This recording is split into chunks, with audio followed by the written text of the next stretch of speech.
দুআষাৰ ক'বৰ বাবে আহ্বান জনালোঁ। কেন্দ্ৰীয় সমিতিৰ বিষয়ববীয়াসকল, যোৰহাট জিলাৰ সমূহ বিষয়ববীয়া,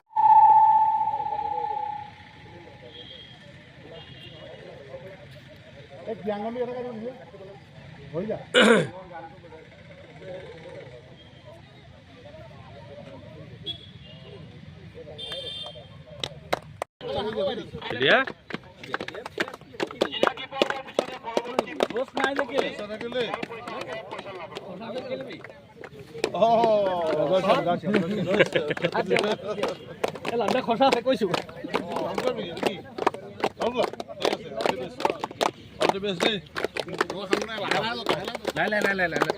শান্তনদা পিক আপ লৈ ল'লে দিছা তই দিয়ক মই দি দিম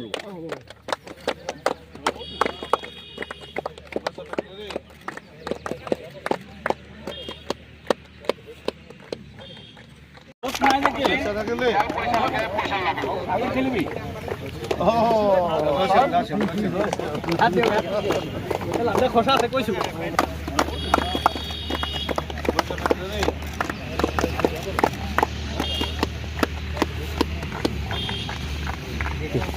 সাধাৰণ সম্পাদক ভূপেন্দ্ৰসকল, যোৰহাট জিলা যুৱ পৰিষদৰ সভাপতি সম্পাদকে ধৰি আটাইকেইটা বিধানসভা সমষ্টিৰ সভাপতি সম্পাদক তথা বিষয়ববীয়াসকল, আজি নৱেম্বৰৰ ২৭ তাৰিখে আমি যোৰহাট কাৰ্যালয়ত এখন সভা আয়োজন কৰিছিলোঁ। এই সভাখনতে আমি এটা প্ৰস্তাৱ পাইছিলোঁ যোৰহাট জিলা সমিতিৰ সন্মানীয় সভাপতিৰ পৰা, মানে কিছুমান কাম কৰিব লাগিব। যোৰহাট জিলাৰ বিভিন্ন গাঁও অঞ্চলত পাৰে নেকি? প্ৰথমতে কাম ২৭ নৱেম্বৰত সিদ্ধান্ত আৰু আজি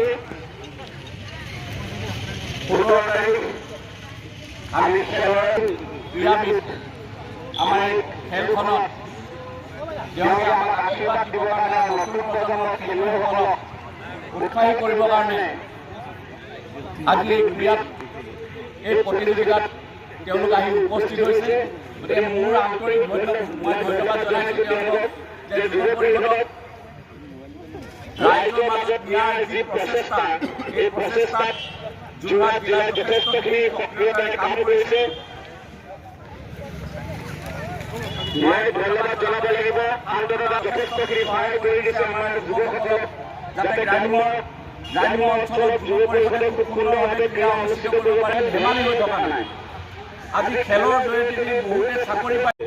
আমাৰ যদিও আমি ৰাজনৈতিক দলবিলাকে আমি প্ৰত্যক্ষভাৱে আমি সন্মুখভাৱে সদায় খেলা ধূলাৰ লগত আমি কেতিয়াবা কিছুমান কাৰণত জড়িত হ'ব নোৱাৰোঁ, কিন্তু যিহেতু খেল আমাৰ এই সমাজখনৰ এটা অংগ আৰু খেল অবিহনে সমাজখন সম্পূৰ্ণ খেলা ধূলা উৎকৰ্ষ সাধন কৰাৰ বাবে সহায় সহযোগিতা কৰা, খেলুৱৈ আৰু খেলপথাৰ বিকাশত আগবঢ়াই লৈ যোৱা এই কথাবিলাকত আমি জড়িত থাকিবই লাগিব। আৰু ক্ৰীড়াই আমাৰ নিচাযুক্ত দ্ৰব্যৰ পৰা নতুন প্ৰজন্মক নিজকে প্ৰতিষ্ঠা কৰা আৰু লগতে তেখেতৰ একাডেমিক কেৰিয়াৰটো অকল ফুটবল খেলাই নহয়, ৰাষ্ট্ৰীয় পৰ্যায়ৰ এগৰাকী খেলুৱৈ অকল ফুটবল খেলে নহয়, তেখেতে অসম এগ্ৰিকালচাৰ ইউনিভাৰ্চিটিৰ পৰা MSc পাছ কৰি তেখেতে চাকৰি আমাৰ এই অঞ্চলৰে আমাৰ প্ৰদীপ গাঁৱৰ তেখেতে ফুটবল খেলি তেখেতে FCI ফুটবল আমাৰ এই ক্ৰীড়া সন্থাৰ সভাপতি ডক্টৰ ডাঙৰীয়া মহেন ডক্টৰ ডাঙৰীয়া, ফুটবলাৰ অসম দলৰ হৈ কেইবাবাৰ প্ৰতিনিধিত্ব কৰা দুৰ্লভ বৰুৱা ডাঙৰীয়া আৰু খেলুৱৈ প্ৰাক্তন খেলুৱৈ আমাৰ আৰু এই খেলপথাৰখনৰ এই খেলখনত ওতঃপ্ৰোতভাৱে জড়িত আমাৰ হৰিশ শইকীয়া, এসময়ত তেখেতো এজন দুৰ্দান্ত ফুটবলাৰ আছিল।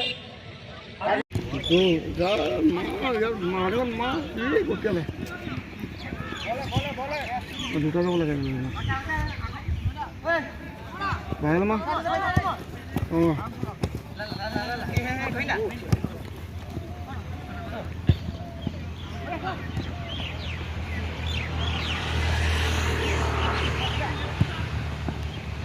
দে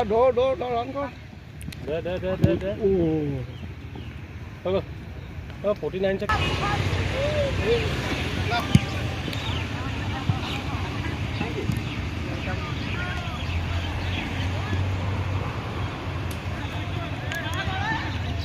উলিয়াই দে বলটো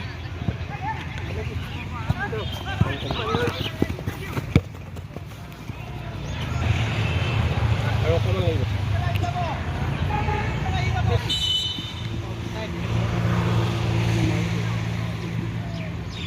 গোল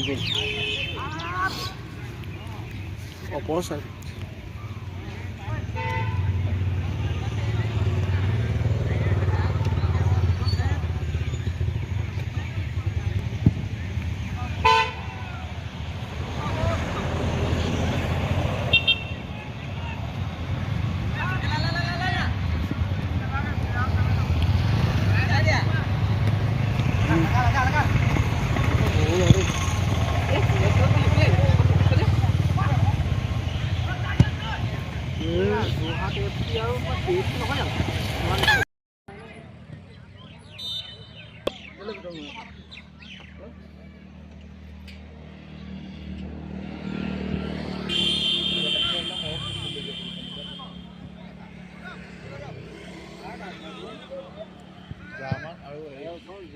কি আছে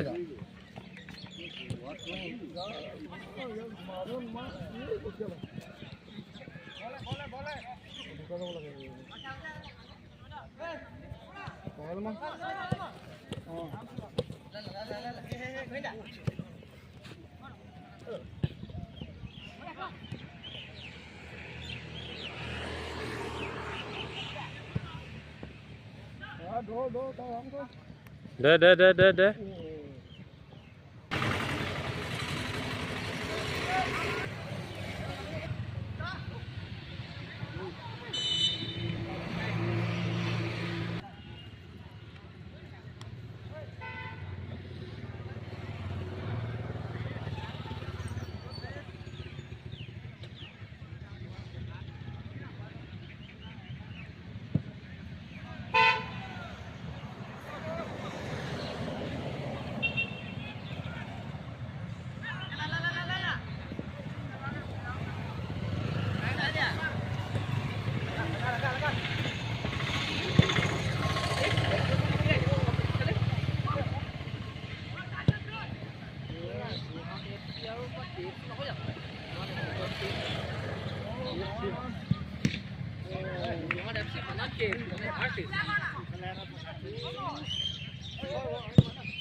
কমিটিয়ে আজিৰ পৰা আমাৰ সমগ্ৰ জিলাখনতে সমষ্টি ভিত্তিত তেওঁলোকে টুৰ্ণামেণ্ট আৰম্ভ কৰিছে। এখন ফুটবল টুৰ্ণামেণ্ট আৰম্ভ কৰিছে, বিশেষকৈ আমাৰ নতুন যিবিলাক ফুটবলৰ প্ৰতিভা, সেই প্ৰতিভাবিলাকৰ সন্ধানত। আৰু এয়া এক প্ৰশংসনীয় প্ৰচেষ্টা হৈছে, যেন কাৰণ ক্ৰীড়া যিহেতু আমাৰ সমাজৰ এটা প্ৰধান অংগ, আৰু এই ক্ৰীড়াৰ জৰিয়তে আমাৰ সমাজখনক সংগঠন কৰাৰ ক্ষেত্ৰত যথেষ্ট আগবাঢ়িব পৰা যায়। সেইকাৰণে মই অসম যুৱ পৰিষদৰ প্ৰচেষ্টাক ধন্যবাদ জনাইছোঁ। তেওঁলোকে যোৰহাট জিলাৰ কেওটা সমষ্টি ভিত্তিত ফুটবল টুৰ্ণামেণ্টৰ মাধ্যমেৰে প্ৰতিভাবিলাক বিচাৰি উলিয়াবলৈ প্ৰয়াস কৰিছে, আৰু তাৰ মাধ্যমেৰে পিছত তাৰ পৰা চূড়ান্ত বিজয়ী বিচাৰি উলিওৱা হ'ব। আৰু মই আশা কৰিছোঁ তেওঁলোকৰ এই প্ৰচেষ্টা ফলৱতী হওক, আৰু বিশেষকৈ আমাৰ যুৱ ৰাজনীতিবিদসকলে ক্ৰীড়া মাধ্যমেৰে সমাজ সংগঠনৰ যি প্ৰচেষ্টা চলাইছে, তাই এয়া নিতান্তই প্ৰশংসনীয়। যুৱ পৰিষদৰ যোৰহাট জিলা আৰু কেন্দ্ৰীয় সমিতিৰ সৌজন্যত আজি যোৰহাট জিলাৰ 4টা বিধানসভা সমষ্টিতে ফুটবল যোৰহাট চকাৰ টুৰ্ণামেণ্ট বুলি ফুটবল খেলখন আজিৰ পৰা আয়োজন হৈছে। আৰু আজি উদ্বোধনী অনুষ্ঠানখন এই কল্যাণী ফিল্ডতে হৈছিলে, আৰু যোৰহাট জিলা ক্ৰীড়া সন্থাৰ সন্মানীয় সভাপতি ডাঙৰীয়া ইয়াত উপস্থিত আছিল, আৰু কেইবাগৰাকীও ক্ৰীড়া সংগঠক, প্ৰবীণ ক্ৰীড়া সংগঠক, তেওঁলোকক আজি সম্বৰ্ধনা জনোৱা হৈছে। সমান্তৰালভাৱে যোৰহাট জিলাৰ এই যুৱ পৰিষদে যি এই ফুটবল খেলখন অনুষ্ঠিত কৰিছে, মই যিমান দূৰ জানিব পাৰিছোঁ এইখনৰ সৰ্বমুঠ প্ৰাইজ মানি 1 লাখ টকা। আৰু গাঁও অঞ্চলত, গ্ৰাম্যাঞ্চলত এনেকুৱা ধৰণৰ ক্ৰীড়া অনুষ্ঠিত কৰাৰ কাৰণে গাঁৱৰ যিবোৰ প্ৰতিভা, গ্ৰাম্যাঞ্চলৰ যিবোৰ প্ৰতিভা, এই প্ৰতিভাবিলাক বিকাশ পায়।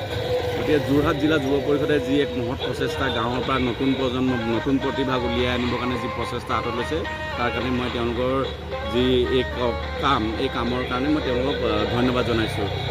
আমি সকলোৱে জানো যে বৰ্তমান খেল ধেমালি হৈ থকা নাই, খেল বিশ্বৰ দৰবাৰত আগবাঢ়ি গৈছে। আজি ক্ৰীড়াৰ যোগেদি বহুতেই চাকৰি পাইছে, ক্ৰীড়াৰ যোগেদি বহুতেই সুনাম কৰিছে, ক্ৰীড়াৰ যোগেদি বহুতেই জগত জিনিছে। আমি সকলোৱে জানো যে আমাৰ লাভলীনা বৰগোহাঁই হওক বা আমাৰ হিমা দাসেই হওক বা বিভিন্ন যিবোৰ ক্ৰীড়া সংগঠক আমাৰ শেহতীয়াভাৱে ৰিয়ান পৰাগ খেলিয়ে তেওঁলোকে আগবাঢ়ি গৈছে। গতিকে আমি ভাবোঁ যে যোৰহাট জিলা যুৱ পৰিষদে যি এক প্ৰচেষ্টা হাতত লৈছে এই প্ৰচেষ্টাৰ যোগেদি বহুত নতুন প্ৰতিভা গাঁও অঞ্চলত থকা গ্ৰাম্য অঞ্চলত থকা যিবিলাক নতুন প্ৰতিভা এই প্ৰতিভাবিলাক বিকাশ পাব।